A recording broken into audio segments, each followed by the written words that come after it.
Rape means without consent, sex. Otherwise, there is no rape.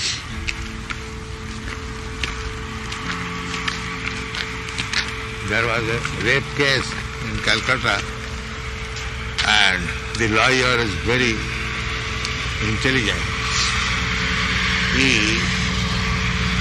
somewhere or other,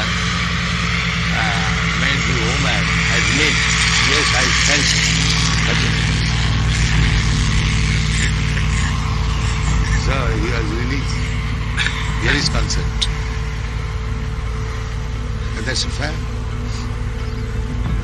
Because after all, sex, rape or no rape, they'll feel some pleasure. So the lawyer, by hook and crook, made the woman agree, yes, I felt some pleasure, that there is consent. So he was released.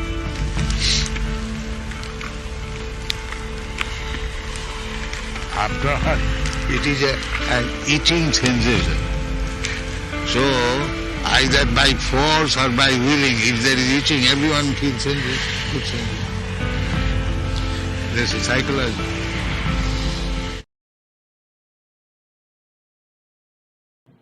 जिस किसी ने भी ये video ध्यान से थोड़ा concentrate होके देखा होगा वो ये ईजिली समझ जाएगा कि श्रीला प्रभुपाद यहाँ पर एक सिंपल सी साइकोलॉजी के बारे में बात कर रहे हैं, न कि उन्होंने किसी भी प्रकार के रेप को यहाँ पर जस्टिफाई किया है। ऐसा बिल्कुल भी नहीं है।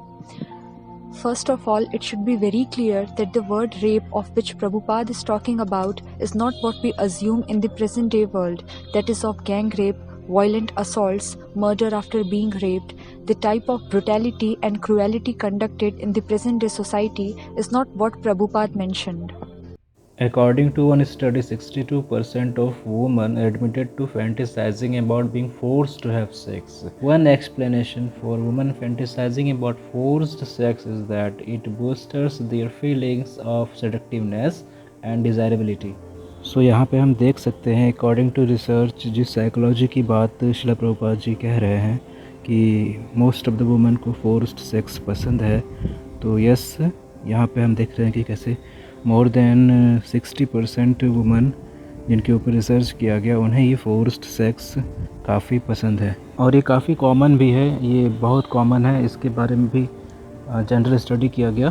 क्यों कॉमन है? क्योंकि ये उनके सेक्स स्टिमुलेशन को काफ़ी सपोर्ट करता है। By rape, he only meant aggressive or hardcore type of sexual act and nothing else. And in the above mentioned video also, he had said that they like sometimes. They means woman. Sometimes means some person, either man or woman, by nature they are more sexually inclined.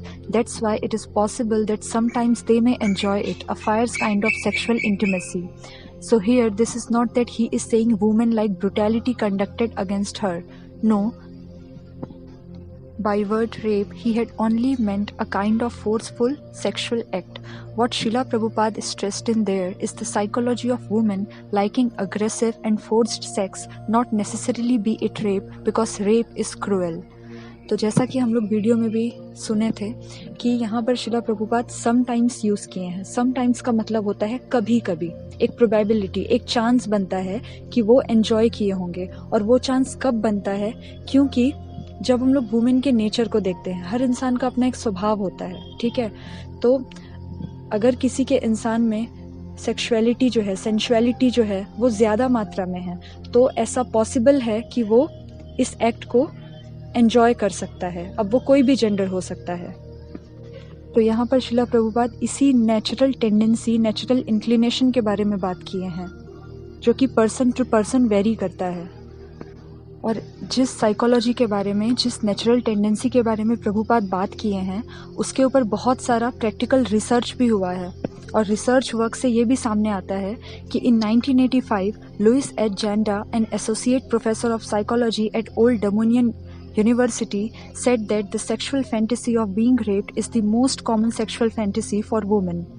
तो यहाँ पर ये जो Louis H जैंडा है, ये old dominion university के professor रह चुके हैं, एसोसिएट प्रोफेसर। इन्होंने एक रिसर्च किया था और उस रिसर्च से उन्होंने ये पॉइंट क्लियर किया है कि ये एक कॉमन नेचुरल टेंडेंसी है जो वुमेन में पाया जाता है. Sexual fantasy of being raped is the most common sexual fantasy for women.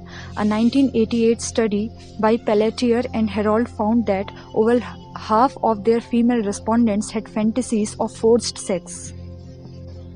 Also, based on search results and the likes, forced sex is one of the most famous pornography on the porn websites. What Srila Prabhupada meant to say as well. तो जिस psychology के बारे में प्रभुपाद बात किए उसी practical psychology पे आज के रिसर्च पेपर भी बात कर रहे हैं. और इसीलिए इससे ये भी पता चलता है कि श्रीला प्रभुपाद जो भी स्टेटमेंट दिए उससे ये नहीं पता चलता कि वो किसी भी रेप को जस्टिफाई कर रहे हैं. इससे यही पता चलता है कि वो एक बस नेचुरल टेंडेंसी, नेचुरल इंक्लिनेशन के बारे में पॉइंट आउट कर रहे थे, बता रहे थे. So from the research results also we can understand that forced sex gives a particular mellow which is liked by the one who is extremely lusty, be it any gender. तो जो forced sex होता है वो एक particular type का pleasure देता है जो कि ऐसे लोगों द्वारा पसंद किया जाता है जिन लोग बहुत ज़्यादा लस्टी होते हैं. अब ये जेंडर स्पेसिफिक नहीं है, वो मेल भी हो सकता है, वो फीमेल भी हो सकता है. In some cases the victim is helpless and is forced to feel pleasure, true, but in some other cases the victims are already extremely lusty. They are helpless in different sense, meaning they like the experience but is forced to feel displeased because there are many consequences of being raped, such as possible pregnancy, danger to our social status, damage to their chastity in the eyes of others, etc. They are helpless and forced to dislike the rape in total. Of course, this isn't the case for everyone as many have strict chastity vows. तो दो तरीके का condition create होता है. पहला कि ऐसे लोग भी होते हैं जिन लोगों को ये एक्ट बिल्कुल भी नहीं पसंद होता है. बहुत सारी ऐसी चेस्ट वुमेन होती है जिन लोगों के लिए बहुत बड़ा बात है और ये सही भी है. लेकिन दूसरा ये भी चीज़ होता है कि जहाँ पर लोग उस चीज़ को एंजॉय तो करते हैं लेकिन बाद में एक्सेप्ट नहीं कर पाते क्योंकि सोशल प्रेशर होता है अलग अलग तरीके का. Most of the women like forced sex. इस बात की पुष्टि इस जुड़वा 2 मूवी की सीन से हो जाती है जिसमें एक्टर वरुण धवन एक्ट्रेस जैकलिन फर्नांडिस को फोर्सफुली किस कर रहे हैं और एक्ट्रेस तापसी पन्नू को भी फोर्सफुली किस किया उन्होंने. One side actress Jacqueline Fernandez liked it, another side actress Taapsee Pannu dislike. So again he kissed mother of actress Taapsee Pannu in the movie and she also liked it very much. So it shows that some women like forced sex while some don't. इस particular video में श्रीला प्रभुपाद जिस incidents का example दे रहे हैं वो एक कलकत्ता का rape case था जिसमें कोर्ट में जिस लेडी ने एलिगेशंस लगाए थे रेप के उस लेडी से जो उनका एडवोकेट था ये बात वो मनवा लेते हैं कि उन्होंने भी उस दौरान प्लेजर फील किया.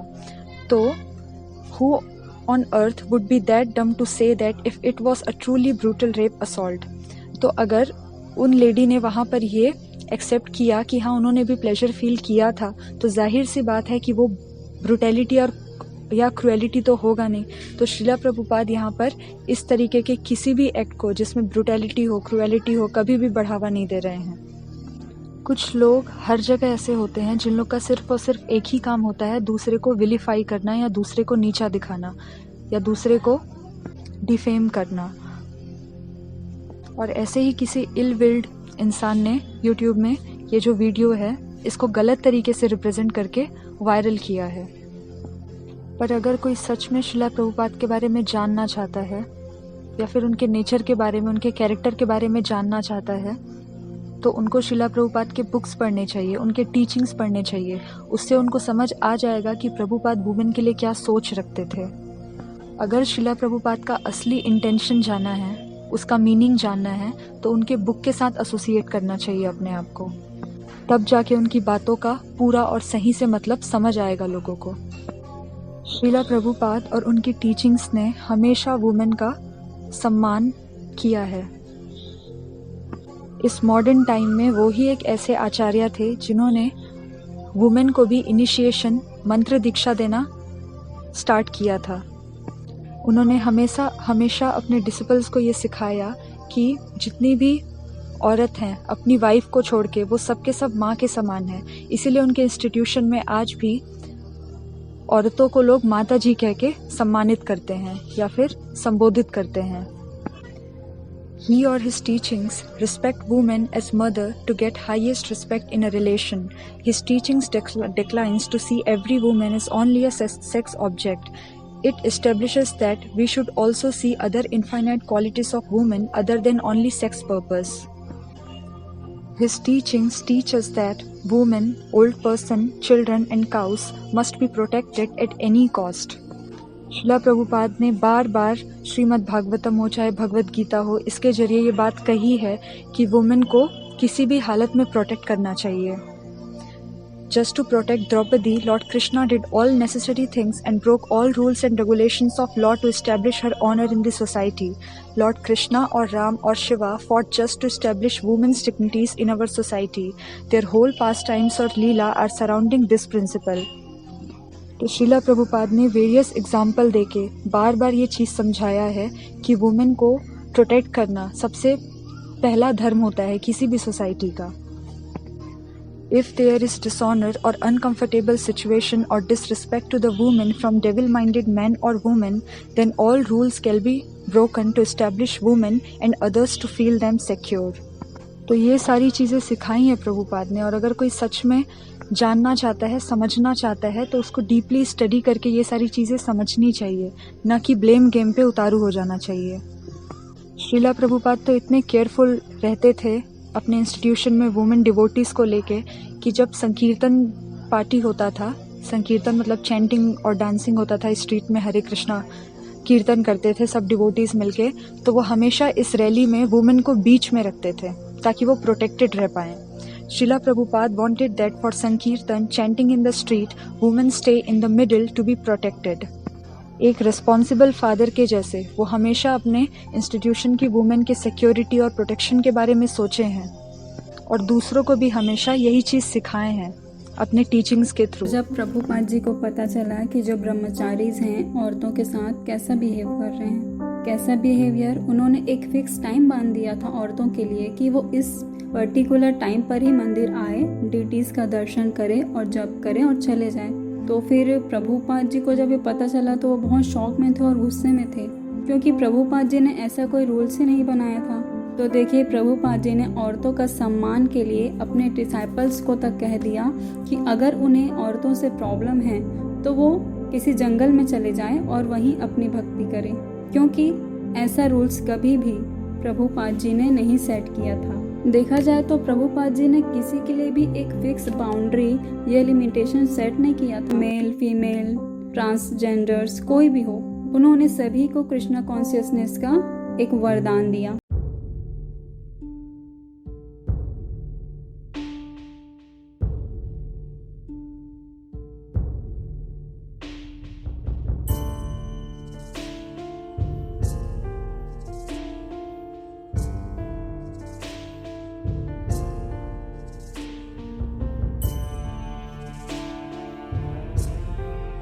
We don't make any distinction that a man can be better Krishna consciousness than a woman. No. A woman can be better Krishna consciousness because they are very simple. They can accept any religious system. Generally, the women, they accept it because they are very simple. They have no crooked mind. Sometimes they are exploited there. So, in the spiritual platform, there is no such distinction. It means, Masrivat Paradarishu, to accept all women as mother. Paradarishu. Daro means wife and Paro means other. Except his own wife, he should treat all women outside, taking them as mother. फैलाते दुनिया में कैसे, यदि प्रभुपाद न होते तो क्या होता, ये जीवन बहता कैसे। यदि प्रभुपाद न होते तो क्या होता ये जीवन बहता कैसे।